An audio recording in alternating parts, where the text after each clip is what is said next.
Magandang hapon no, mga boss, mga kamping, mga bunyog. Maaga tayo ngayon, no. Ay, salamat to sa dumadagdag na subscriber, maski pa konti-konti, no. Maganda ho pag-uusapan natin ngayon. Pag-uusapan ho natin si Sara Duterte at si His Excellency, no. Ano to kalat na to. Mukhang tatakbo rata to si Sara Hindi na malaman kung saan tatakbo, no. VP Duterte announced plan to run in the next election, no. 3 hours ago lang ho ito ha. Si Carmina Constantino ulit to. Pakinggan natin. Magbibigay ho tayo reaksyon dito sa ating dalawang pinakamataas na kagalang-galang tuloy-tuloy. Vice President Sara Duterte disclosing plans to run again for office in the next election.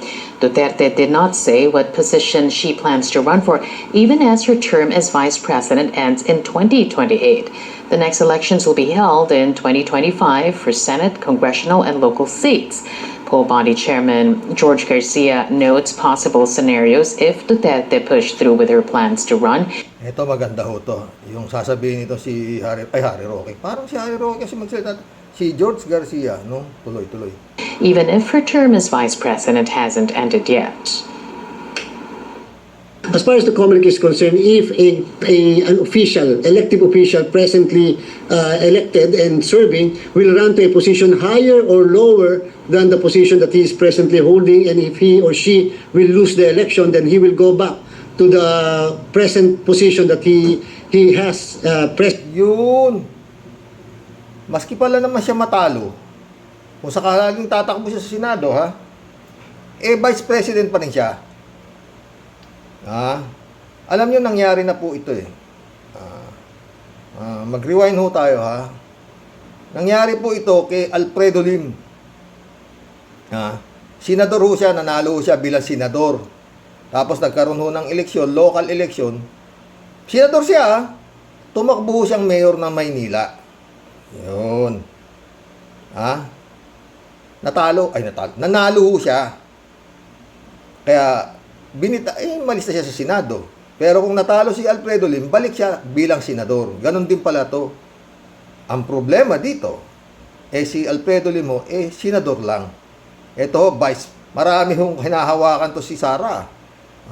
Vice President na, DepEd Secretary pa, at co-chair ng LCAP. Pakinggan natin. Yun ang hindi naitanong nung nagtatanong Kasi tinanong lang sabi ni George Garcia, kung matatalo siya, Vice President siya ulit, paano yung DepEd? Paano yung LCAP? Di ba mga boss? Tatanong lang tayo. Tuloy-tuloy. presently without losing the same, simply because the term had not yet ended or had not yet expired. And if she wins? Kasi maski siya tumakbo, pwede Pero pag natalo siya, Vice President pa rin siya kasi hindi pa naman na-expire yung kanyang period sa 2028 pa siya dapat tumayo bilang matapos yung termino niya bilang Vice President. Kaya maski tumakbo siya sa posisyon na mas mababa, pag siya na-disgrasya, Vice President pa rin siya. So, mawawala, di ba? Tuloy. And galing magtanong yung babae, and if she wins, ito. Then it's up to him or her to choose which position of the two will she or he will choose. Under the Constitution, it's the President who will be choosing coming from a member of the Senate or the House of Representatives. Siyempre, kung sakaling manalo siya senador, siyempre aalis na siya sa pangalawang Pangulo. Ang problema, mamimili pa ba siya bilang Pangulo o senador? Bakit siya tatakbo pa na senador kung ganun? Di ba mga boss? Ang problema, kung senador siya, DepEd Secretary pa rin ba siya? Maski na senador siya, hindi na siya vice. Medyo, mag-comment po kayo. Gagaling niyo. Ako, tatanong lang tayo. Baka alam niyo sagot. Ano pa rin ba siya? Co-chair pa rin siya ng LCAP, diba? Tuloy natin. A denial from President Ferdinand Marcos Jr. that the Eto, nabuwisit na si His Excellency. Tanong kayo ng tanong. Ito ngayon ang sagot niya. Tungkol po doon sa nagsasabing, papapasukin na ng administrasyon ni Marcos ang ICC. Pag pinag-aaralan, ito na ho kasagutan. Mukhang Nakangiti si Batong ganyan. Hindi na magagalit si Bato. Galit si Bato. Parang must be man enough. Nag-usap tayo. Sinasaksak na kami ng patalikod. Tutuloy. Ito na siguro. The Philippine government is aiding the International Criminal Court in its investigation into his predecessor's bloody drug war. Let's get details from our correspondent Joyce Balancho. Joyce, what more can you tell us? Carmina, President Ferdinand Marcos Jr. on Tuesday insisted that his government will not help in the investigation of the International Criminal Court or the Maliwanag po to. Sigurado masaya na si Bato. Tuloy. ICC, following speculations that an ICC team has already conducted or is already conducting an inquiry on his predecessor's drug war. In an interview with media this morning, Marcos stressed that his stance on the matter does not change. For him, ICC remains a threat to the country's sovereignty, and so the government will not offer help or ICC remains a threat. Para kay Marcos. Pakinggan natin siya. participate in any investigation in any form, in any way. Let me say this for the 100th time. I do not recognize Galit na. Iba na sagot niya. Let me say this for the 100 times. Tanong kayo ng tanong. Huwag na niyo ulit tatanungin. 100 times na magagalit na. Galit na. Tuloy. the jurisdiction of ICC in the Philippines. I consider it as a threat to our sovereignty. Therefore, the Philippine government will not lift a finger to help any investigation that the ICC conducts. However, as ordinary people, they can come and visit the Philippines. Marcos also said that the government is closely monitoring the team, making sure that they do not come in contact with any office in the government. They also continue to advise agencies to refrain from giving information to the ICC team. Marcos Jr.'s statement follows the pronouncements of Senator Ronald Bato de la Rosa on Monday, urging the president to tell him frankly if the ICC investigators are already in the Philippines. De la Rosa was the former chief of the Philippine National Police during the former President Rodrigo Duterte's term and was the primary implementer of the previous administration's war on drugs. Meanwhile, Carmina, President Marcos also praised the launching of a partnership with Tama na yan, ha? Dito muna tayo kay Sara. Mamaya na tayo kay SXLC, ha? Alam niyo, palagay ko, ha? Kaya gagawin ni Sara Duterte yan. Natatakbo siya sa ibang posisyon. Sabihin natin, senador. Baka, siyempre, sabi, popular ako.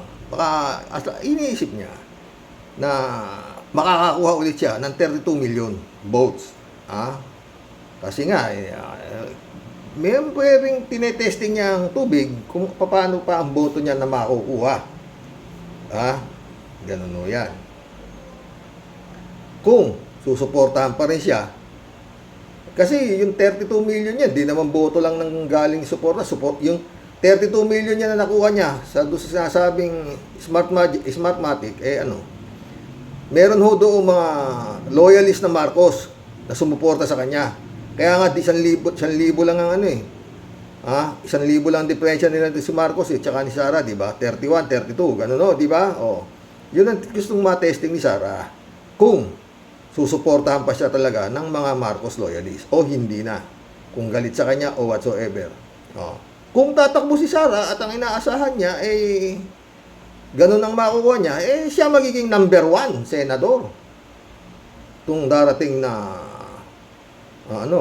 na eleksyon.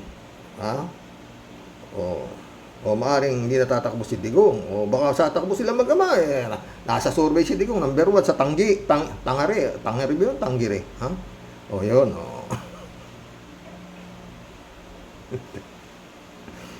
Ano ka? Matalo man ako. Si Vice President pa rin ako. Ganun ba yun? Ang gulo ng mga chief. Alam nyo, itong mga nangyayari nito, only in the Philippines. Vice President ka na. DepEd Secretary ka pa. NTF-ELCAC ka pa. Co-chair ka pa. Ayaw mo pa. Tatakbo ka na naman bilang senador. Knowing na maski matalo ko, pero teka. Tatakbo ka, di matagal-tagal lang campaign period yan. Paano mo gagampanan yung bilang DepEd Secretary? Secretary, paano na? Magulo na, no? Manood na lang ho tayo. Marami-raming popcorn pa doon, no, mga boss. Doon naman ho kay Marcos, niliwanag niya na. Huwag na kayo ulit magtatanong. Sinabi na hindi kami makikabalik. We will not lift a single finger. Wala. Kaya si Bato, sinabi ni Bato, kung makiki-operate ito at sasabihin ng Malacanang na papa-aresto ko, o susuko ako, pero kung hindi, wala, hindi sino aaresto sa akin? Pag sinabi ng Malacanang na hindi sila na-cooperate, hindi ako paparesto. Tapos na po yun, mga chief. Yun na ho yan, ha? Wala na hong maaasahan, sabi ni Marcos. Hindi natin alam. Marami nagsasabi, pamasok na rito, at malapit na yung arrest warrant o whatsoever. Sabihin, sabi nga ni Bato, di mag-warrant of arrest kayo. Sino ang aaresto sa akin?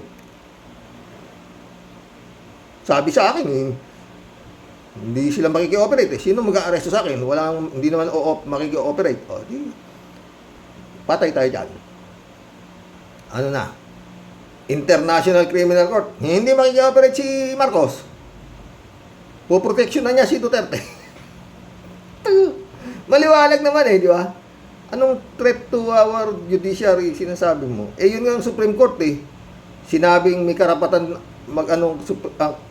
Supreme Court na nagsabi. Di ba? Na may karapatang mag-imbestiga at dito, ang ICC, di ba? Anyway, iba nasa isip ni Marcos di ba? Pero yun nga baka sumunod na siya sa payo ng kanya super ate. Wag anhin ang mga Duterte. Magkaibigan tayo dyan, ha? Di ba, mga boss? Yung SMMI, indefinite suspension. At si Kibulog hindi lumitaw.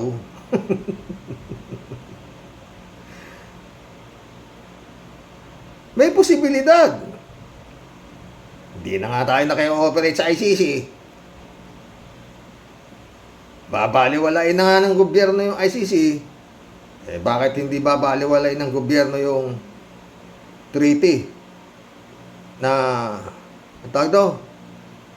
na isusurrender si Kibuloy? Hindi na rin susurrender si Kibuloy.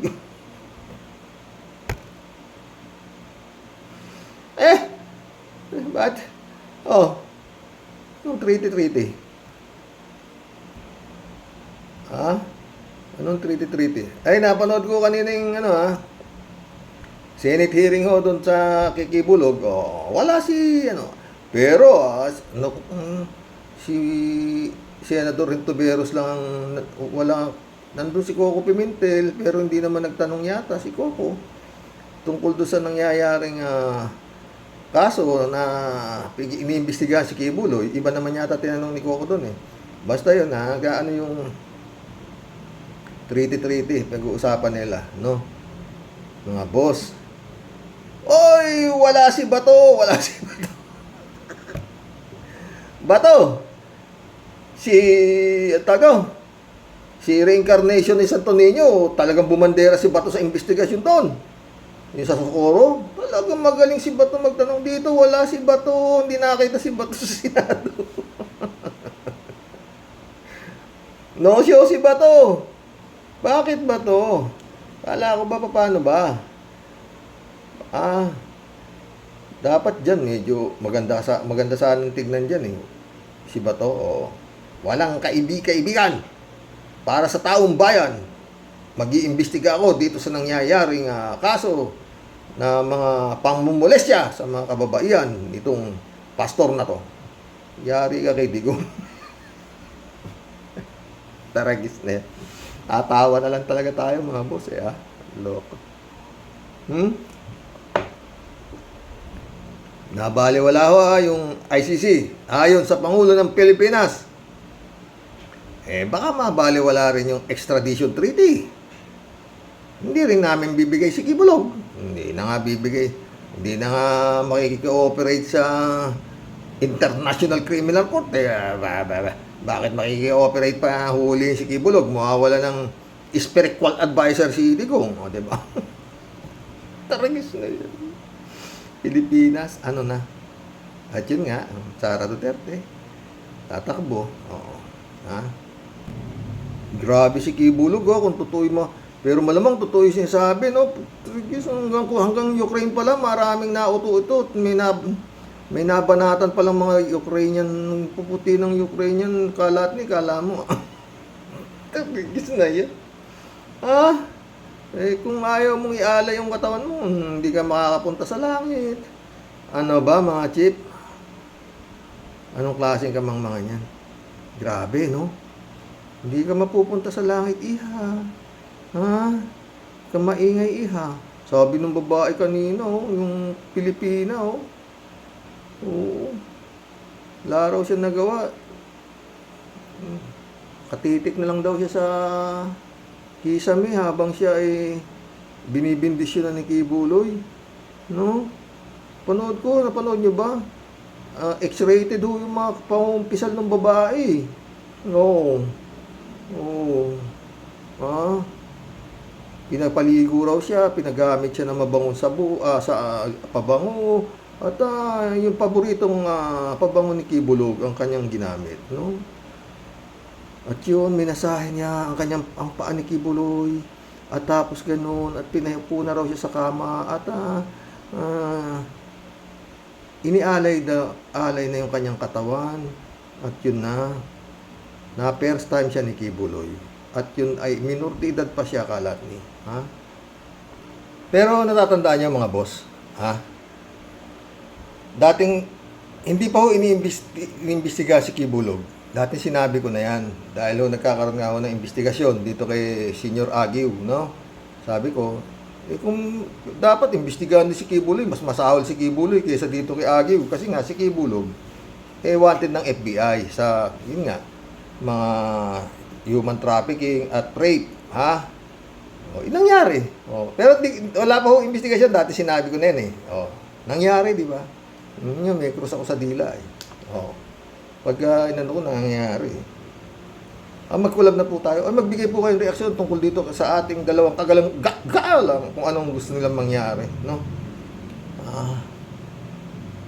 Ay, nako. Only in the Philippines. Takay mo, si Excellency, ayaw niya makikooperate. Signatory siya ron, Sa Rose Statue na sinasabi, pumirma siya nung siya ay senador. Hindi naman tayo pinilit. Si Pinoy ang nag-abi na magme-member kami. Hindi lang naman si Pinoy, sumang-ayon sila sa gustong mangyari ni Presidente Ninoy Pinoy. Di ba? Ngayon, eto sila. Diba, mga boss? Ha? Natatawa ako sa investigasyon kanina sa Senado kay Kibulog, totoo. So, ano lang dumating? Si Jinggoy, dumating din yata si Jinggoy. Pero hindi nagtanong si Jinggoy yata. Hindi naman nagtanong si... Basta si Senator Risa ang maraming nagtanong. Oo. Yun lang wala na. Hindi kagaya nung kay Senyor Aguila. Maganda nung kay Senyor Aguila. Dahil talagang maganda yung teamwork ni Risa Ontiveros. Saka nito si Batoy. Sa pagsasaliksik. Sa reincarnation ni Santo Niño. Mag-collab na po tayo. Raul Villanada, shout out. Greetings, Kuya Rox, at sa buong pamilya. Greetings, Raul. Raul Villanada din, Wala palang binatbat ang Singapore sa mga politiko nila sa Pilipinas. Bilyones na nga ang ninakaw, hindi nga nakulong, binoto pa at nakapwesto pa. Wala sinabi. Basta sa korupsyon. Wala yan. Magmumukhang kawawa sa atin yung Singapore pagdating sa korupsyon. Yung Pangulo, International Criminal Court, iniisnab mo. International Criminal Court. His Excellency. His Excellency.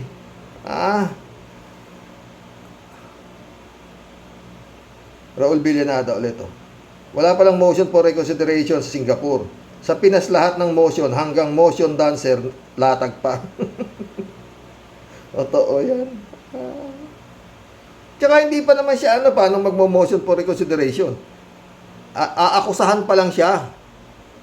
Oo, ng grab. Hindi na, nagbitaw na siya. At aasikasuhin niya na ipagtanggol ang kanyang sarili sa korte. Dito, sintensyado nakapiyansa, nanalo pa Nanalo pa.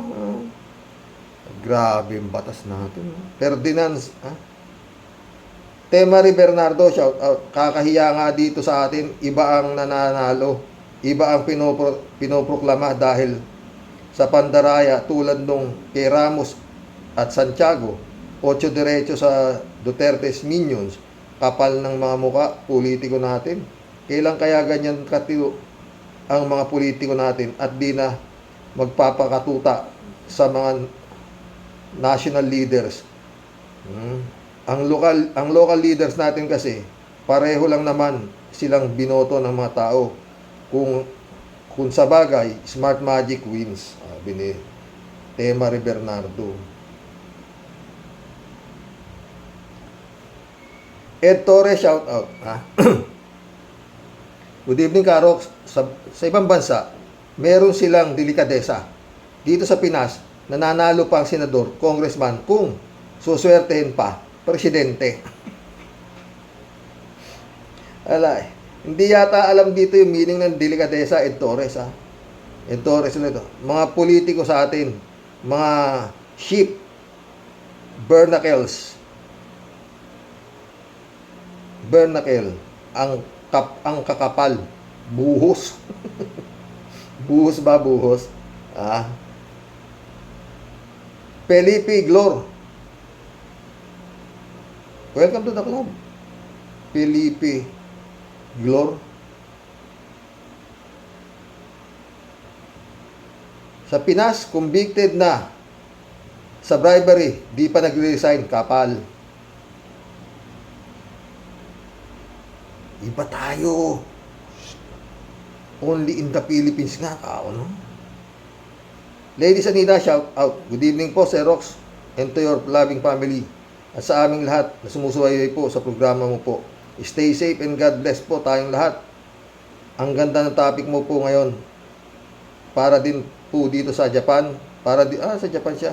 Staff ng presidente, maraming nahuli na nag-corrupt po. Ayun, nakakulong na po kaagad. Mga 7 yata po sila.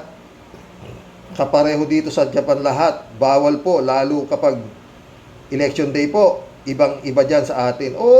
Marami akong naging kaibigan dyan. Asa kaya si Rain EQ? Ang bait nun nawala bigla. Kilala mo ba yun, Ladies Anita? Si Rain EQ. Ano siya teacher siya dyan Tsaka at the same time, interpreter siya. English teacher siya dyan maganda yun. Si Rain, totoo yan ito. Bawal po lalo kapag election day po. Ibang-iba dyan sa atin. Bansang garapalan na nakawan. Wow, ang Pinas kakaiba sa lahat ng bansa. Bawal po talaga mag-corrupt kahit konti. Kahit konti po kulong. Sa inyo. Sa Japan. Hindi, buti na niya ka sa Japan. Pia, shout out. Mabuti sa Singapore, nagre-resign agad. Dito, patigasan ng muka ang mga senador na sangkot sa plunder. Hindi lang senador, pati congressman.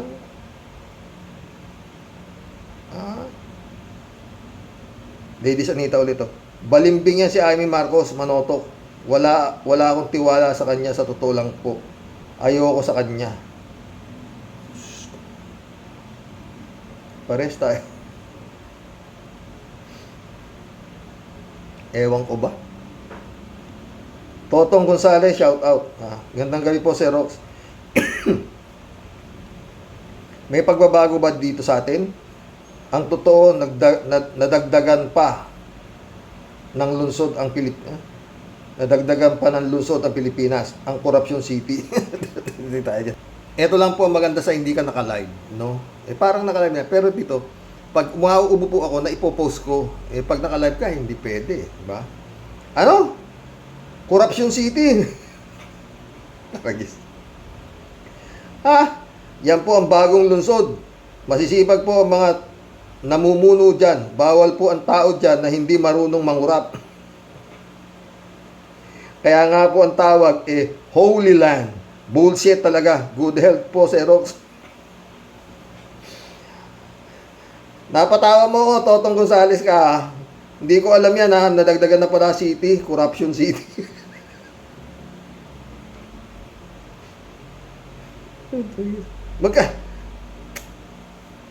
Sinong mayor dyan?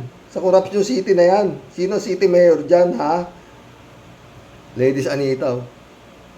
Dyan sa ating bansa na nasa oposisyon, mga kapal muka na hindi na marunong mahiya, kaya patuloy ang pagnanakaw nila, mga punyeta nila. Galit si Ladies Anita.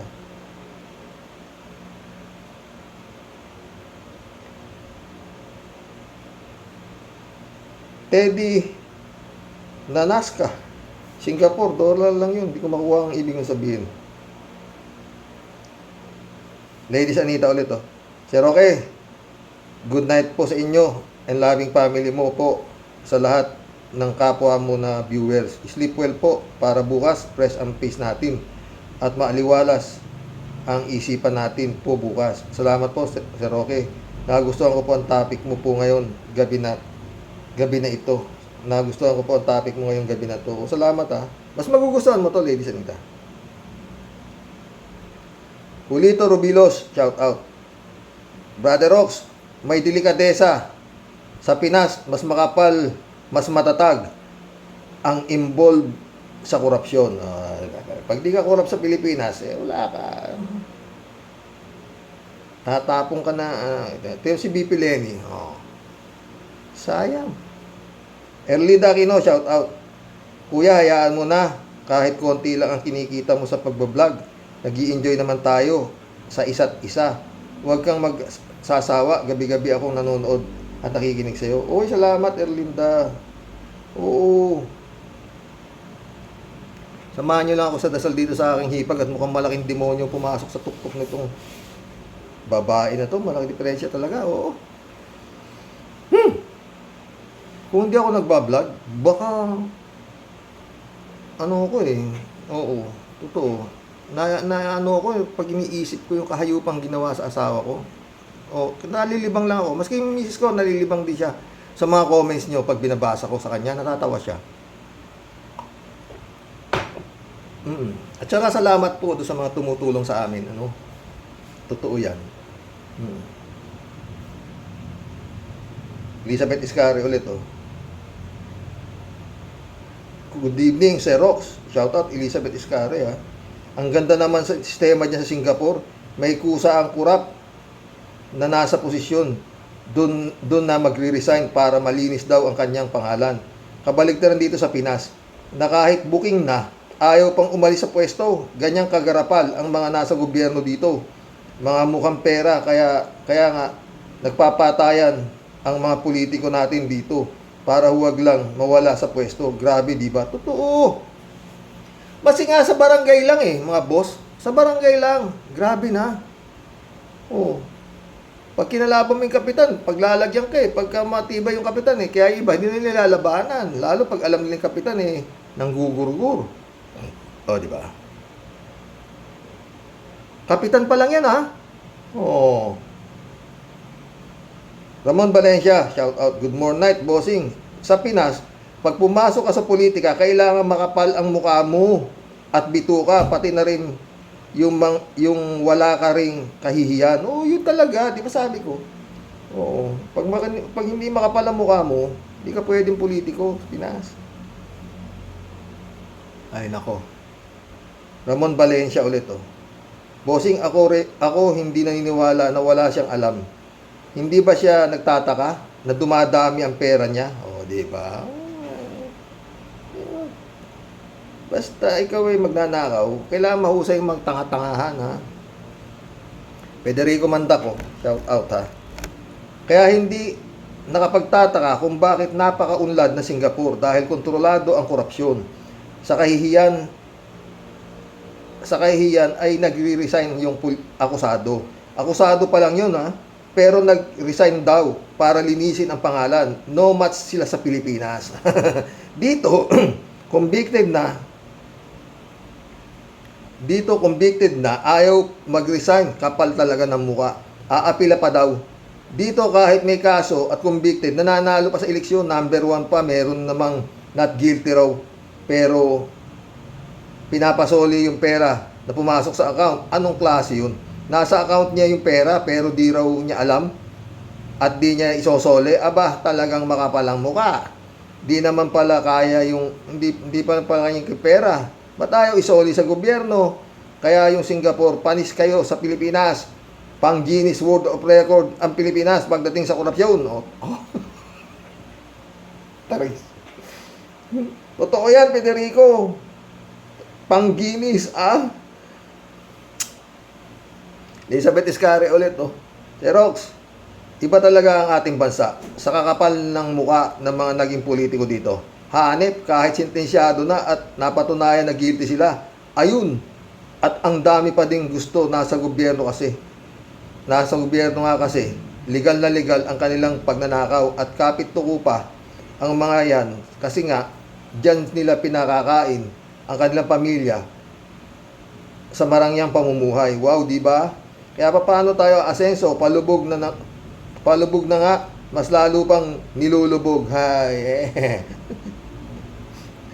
Nadadamay lang tayo sa totoo lang. Oo. Taragis na. Shirley J. Sir, shout out. Wala palang sinabi sa Pilipinas, Karox. Puno na, paisaw. Shirley J. Sir, shout out ha. Wala pala silang sinabi sa Pilipinas, Karox. Puno na ng kalyo yung mukha ng mga trapong politiko.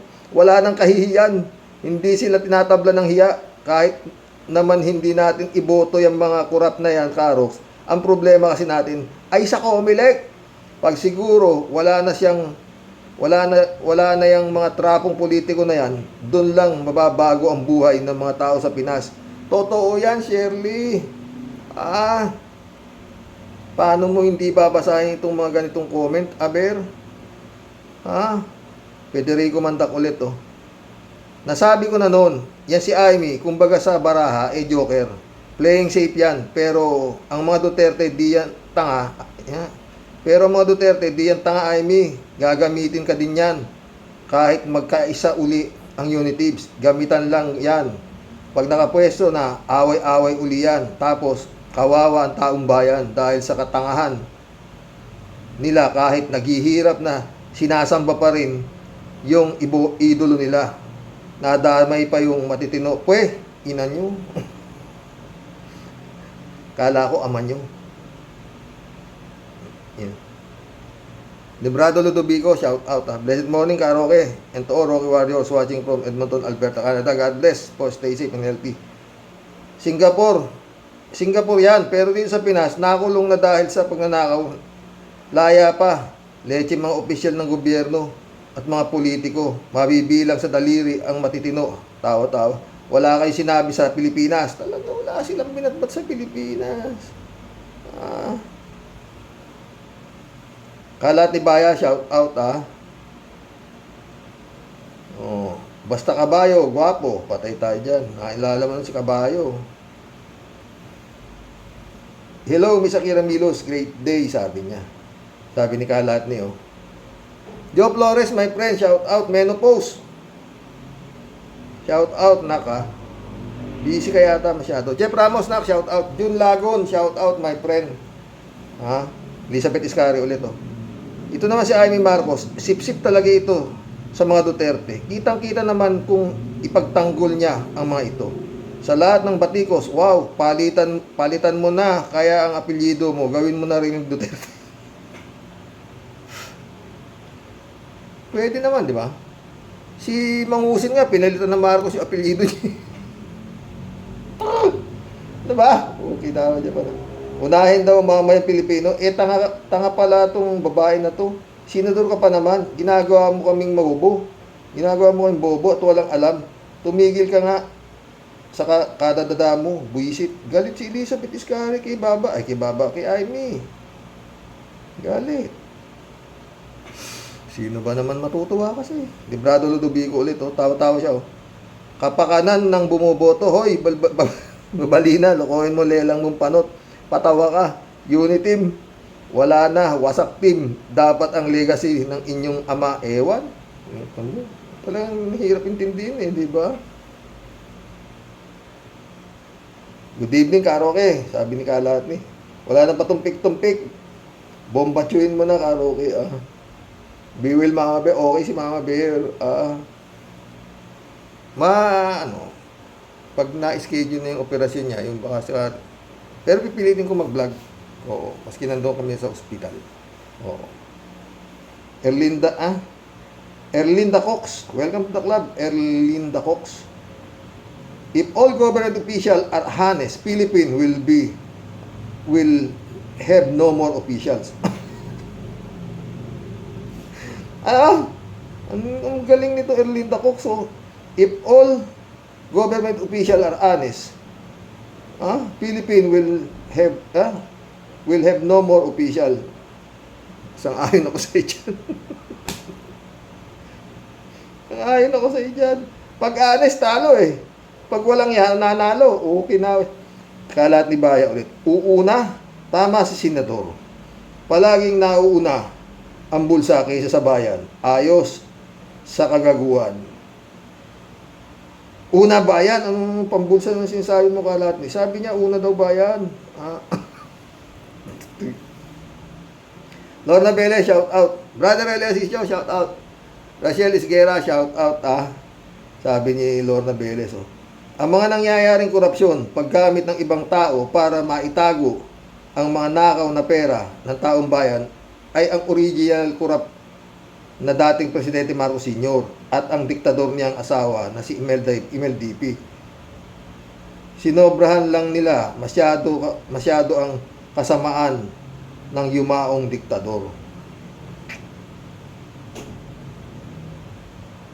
Ang problema kasi ng panahon ni Marcos, Lorna, siya lang ang magnanakaw. Ngayon, wala eh. May senador magnanakaw, congressman magnanakaw, lahat magnanakaw eh. Paano tayo? Nung panahon ni Marcos walang eleksyon, o di laki na natipid. Walang senador, o laki na natipid. Walang kongresista, laki na natipid. Walang vice president, laki nang natipid. Nung panahon ni Marcos, billion di. Tignan nyo nga si Pulong. Isang kongresista pa lang si Pulong. Sa loob ng 3 taon. 51 billion. Anak ng kamote. Isa pa lang yan. Ilan ang kongresista? Mahigit 300 yan. Nung panahon ni Marcos, wala lahat yan. Ba? Kaya nung sabi ko nung nung na-overdose si Marcos, kako lalong magkakaleche-leche Pilipinas. Tama. Kasi magbabali ka na yan eh. Yung mga tinapon ni Marcos sa ibang bansa, gutom na gutom yan. Hindi naman kinaya ni Presidente Cory Aquino na hawakan ang mga timawa, ang mga hayok na makabalik sa pwesto, di ba? Nagme-message si Friend Jane, mamaya ako na babasahin.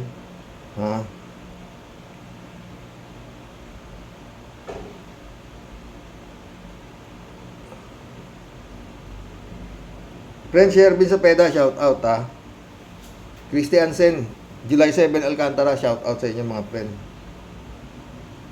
Kahihiyan? Kahihiyan ba kamo, Sir Rox? Ayawa na pag hindi po tayo ang nasa Guinness Book of Record. Pinakatap na pinakahudas, pinakamatinik na magnanakaw sa kasaysayan. Kahihiyan, meron pa ba tayo nun? Kaya nga tayo po ang pinakamakapal mukha sa kasaysayan. Anong anak-anak? Anong dignidad? Basta pagdating po sa pagnanakaw, dapat sama-sama po, pamilya together. Nanlalambot na ako, mga boss. Sino po ba ang mastermind ng Maharlika Pan? O di ba, Sir Rox? Very happy family. Kaya nga po ang saya-saya, di ba? Naku po, wag kami ha. Tungkol naman po sa kema ng Ilocos, ang sabi niya po, dapat mauna ang bayan kaysa kamag-anak. Tawa-tawa. Yung emoji tawa-tawa. Sambanda sa Ilocos, kailan pa? Pwede nga Kung talagang siya po ay di isa sa mga Hinduropot at talagang para po siya talaga sa bayan, una niyang imbestigahan ang Smartmatic.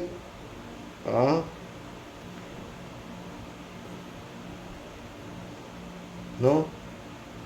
Magkakaalaman po talaga kung siya ay may magic at mapalabas niya po talaga ang tunay na kriminal.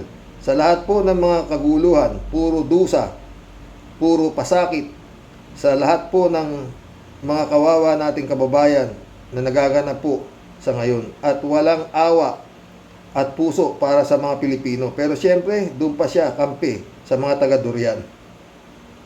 Dahil nailagay po si Apo Lakay sa libingan ng mga bayani. Kaya itong si Manang talagang malupit ding magbababanat. Ano po? Pero puro naman po wala sa hulog, kinam. Linisin mo muna yung sariling bakuran bago mo linisin basura ng kapitbahay mo. Visit. Ngayon, galit na naman siya. Sino ba ang pinagluloko nitong mga budol gang na to? Xerox? Utu-utu ba at super syunga na talaga at surot lang ang tingin niya sa atin? I challenge everyone, Xerox. Kung meron ka po kahit kaunting hiya, respeto, dignidad, class na natitira pa sa kanilang mga sarili, be a hero.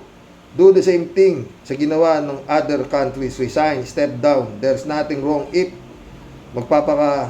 magpapakumbaba ka and swallow your pride. That is the real essence of a true Filipino, and dignified yourself. The wide whole world will rejoice with you and will be so proud of you. But if you prepare to be like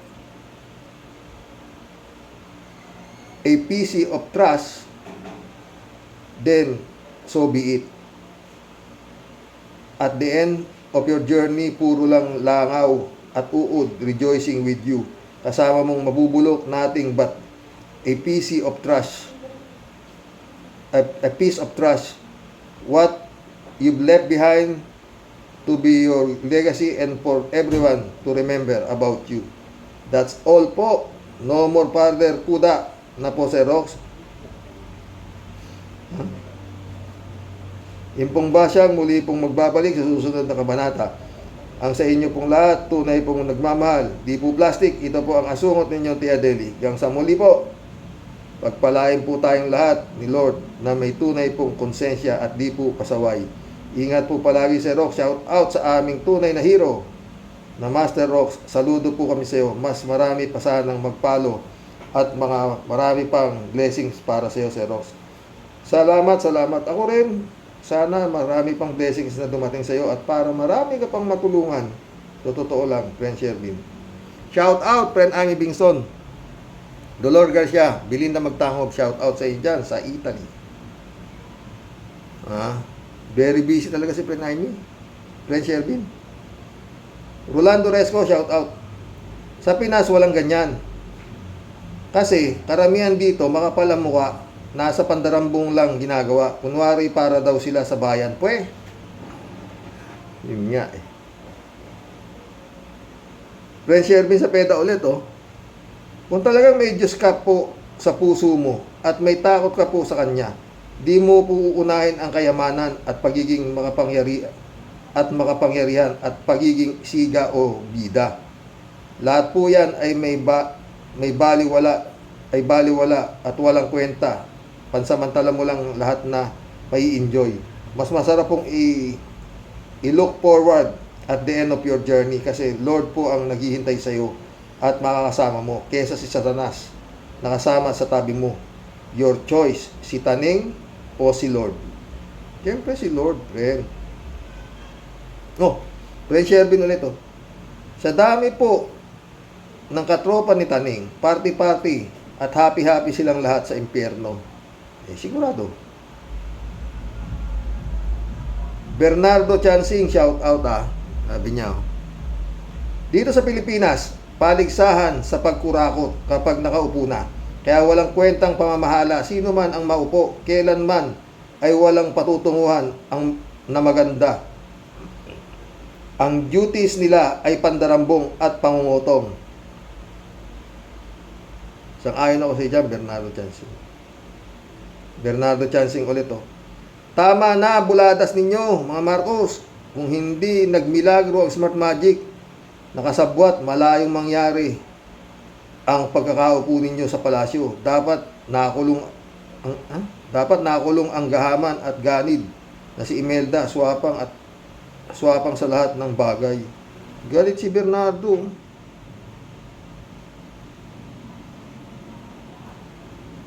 Utya.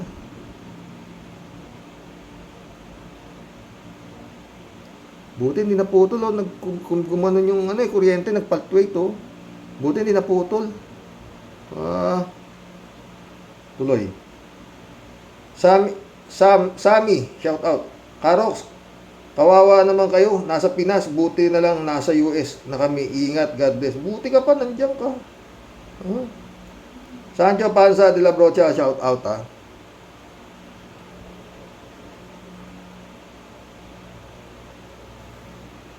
Emans Kalananak, shout out. Boyong Kong Balong, shout out. Al Ulalia, shout out sabi niya. Buti hindi naputol Sa mga comment sa mainstream media ngayon, wala ganong nagtatanggol pag binabatikos ang mga Duterte. Tipong patapos na ang weather nila. Pag Marcos naman, puputaktihin ka ng maraming mga tanga at uto-utong nagtatanggol pa din. Bulag pa din sila sa pag-idolo sa nag-abuso sa atin ng 21 years. Nalaos after 35 years. Pinasikat ulit at pinabalik sa kapangyarihan. Balik abuso at ang integridad ay wala na. Good day sa Rox at sa mga kawaryos. God bless. God bless, Al Ulalia. Al Ulalia ulit Palabas lang ng mga Marcos ay kunwari ay pagtatanggol sa mga Duterte ni Amy Marcos. Ayaw nilang biglain ang pagpapabagsak sa tanging hadlang sa kanila ngayon. Nakabalik na sila sa Malacanang. Pero si Marcos patuloy niya sinasabi na puproteksyonan niya si Digong at si Bato at lahat. Ayaw niyang sa ICC. Basta importante maprotektahan si Digong at si Kibulog. Ano kalase? Al Ulalia ulit Ayon kay kay Dear Google, ang sahod taon-taon mga government prosecutor ay 1 million peso lamang. So around 511 pesos per day lamang. Kaya pala napapawalang sala ang mga mandarambong at magnanakaw. Alam na, under the table. Good day again, Sir Rox. Jimmy Bautista, shout out. Doble karang senador. Tabingi na nga ang pisngi. Ganyan ang namamangka sa dalawang ilong. Cassandra Daisy, shout out sabi niya. Noong eleksyon, mga bulok na politiko ay nagpapromise na gagawin daw Singapore ang Pinas. No way. Kulong kayo kung gagayahin natin ang mga batas sa Singapore na bawal mga bribery. Jinggoy, delikadesa ka naman. Resign now. Resign? Ano ka? Siniswerte? Pag nag-resign siya, mawawala na siya sa Guinness Book of World Record. Sa mga kurap na politiko, di ba? Sandra Daisy ulit Brother Elias Ischo, shout out Pangarap ni Amy maging vice president ni Sara, kaya sinisiraan niya si Martin. Mas nauna ang si Gloria na gustong patalsikin si Martin sa speakership. Toto. Marilu Pabianak, shout out Good day po tayo at sa mga kawaryos. Nawa man lang kahit kaunti ng pagkakaroon ng dignidad ang mga public official ay maturuan nila ang mga kalapit bansa natin para naman mabawasan ang frustration ng mga Pilipino? Wala. Marilo Fabian ulit to. Si Manang Senadora naman, pinakikita mong wala kang mandato ah. Kita mo na nga na ang ka-unity mo maraming pinapatay at naharap sa kaso ng ICC. Nawa man lang maging salamin ka ng mga BFF mo para makita nila yung pagkakamali nila. Isa kang konsentidor. So anong anong pinaglalaban mo? Kunwari ang bayan? Ay, inaantok na po ako tay at pananita niya masyadong edited niya sarili niya. Di siya magpakatotoo. Good day po ulit tay at mga ka-warriors. God bless as always. God bless Marilu Fabian.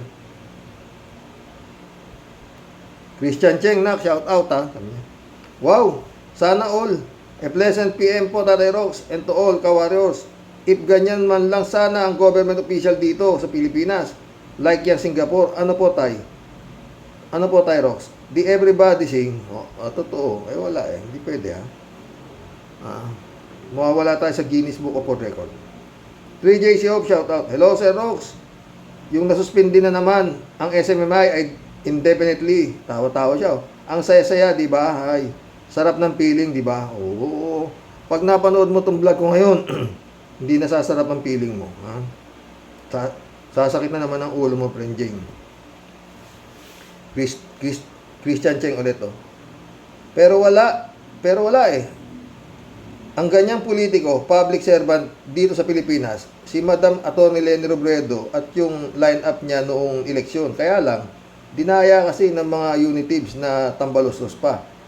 Nga po, palatay. Lechon Manok at Sara, magre-resign daw po. Magre-resign as Vice President. Hindi siya magre-resign, nak. Hindi siya magre-resign. Tatakbo siya senador. Kung matalo, Vice President pa rin siya. Sinabi ni Garcia yan. Totoo yan. Nangyari na yan. No. Pero nanalo si Alfredo Lim. Kaya, yun. Iniwan niya ang senador. Nag-mayor siya ng Manila. And the rest is ano to? At Sara, manang-mana ka talaga sa pinagmanahan mo. Sa 13 mga binibitiwan mo salita, at Sara, 32 ang mali. Kaya pala naman siya tatakbo eh. Para testing lang niya kung meron pang talagang makakakuha pa siya ng 32 million. Parang ganun yung Christian Cheng ulit. Ano yun? After nilang pagpawisan ng mga ng gabutil, mairaos lang ang rampant na dayaan, kaya silang mga unitives nandyan eh, and yet pakakawalan lang yan, magre-resign as fake BP. It's so funny. Hindi siya magre-resign, Christian. Hindi niya kailangan mag-resign. Christian Cheng ulit oh. At ito namang Senatrolls Babalina Aimee, Bruang Marcos, pinapademure pa ang boses, lumalabas lang na parang underdog siya sa entrevista sa kanya. Sa halip kasing dumikit sa mag-amang Duterte-Praning, matanda ka na, Babalina Aimee. Rendahan mo yung pinsan mong si Romualdez. Ha? Kaya lang, paano ba naman kasi yan makikinig sa'yo? Sarili mo nga, di mo marendahan eh. Sa pagdikit sa mga Duterte-Praning. Thank you po sa usapang ito, tay. Ingat po. God bless as always. God bless you always. God bless, Christian Cheng. Oy, pa-check up ka kako eh. 3JC po. Ito pa, Xerox. Si Sarang walang H, tatakbo daw sa 2025 election. Daw to. Nervous na sila. Babalik sa Davao si Sara at si Dutz naman tatakbo daw sa Senate. Hala, nayanig din ang pader. Kasi naman, ginigiba na talaga ang mga Dutz dahil binangga ni Dutz si BBM. Ayan, matibay. Pero ito pag napanood mo yung vlog ko, matibay si Dutz. Ayaw ni Excellency na cooperate sa ICC. Hindi raw sila I will not lift a single finger. Ha? Kita mo, ha? Sabi ko sa iyo, takot siya kay Dutz, ha? DJ Sopolito. Sir Rox, akalain mo si Gibbs, walang patawad, pati Ukrainian, underage, ni-rape. Walang hiya talaga. Masads daw si Gibbs. Tapos, ayun, ni-rape na, tapos re-rapin na. Bulok talaga itong Gibbs na to. 12 years old girls, di pinatawad. Tapos, sabi na glorified raw si Gibbs. Meaning, umakyat na sa langit. Nakakasuka. Hindi umakyat sa langit, kundi nagtago sa batas. Talaga. Pero sa klase ng pananalita ni His Excellency, mukhang hindi rin extradition treaty, hindi rin bibigay. Hindi nga bibigay. Sige kung si Kibuloy pa, si Kibuloy ang spiritual advisor ni Digong. Das tayo yan. Okinawa, Japan.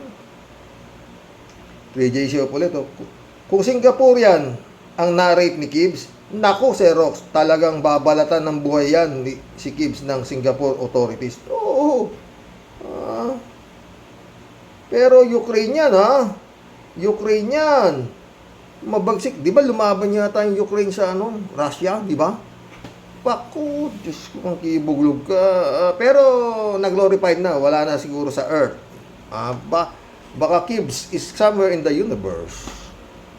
3J show ulit, Si Bato naman, nagpa-press con pa para sabihin kay BBM ang diretsuhin siya ni BM kung ipapakulong siya sa ICC.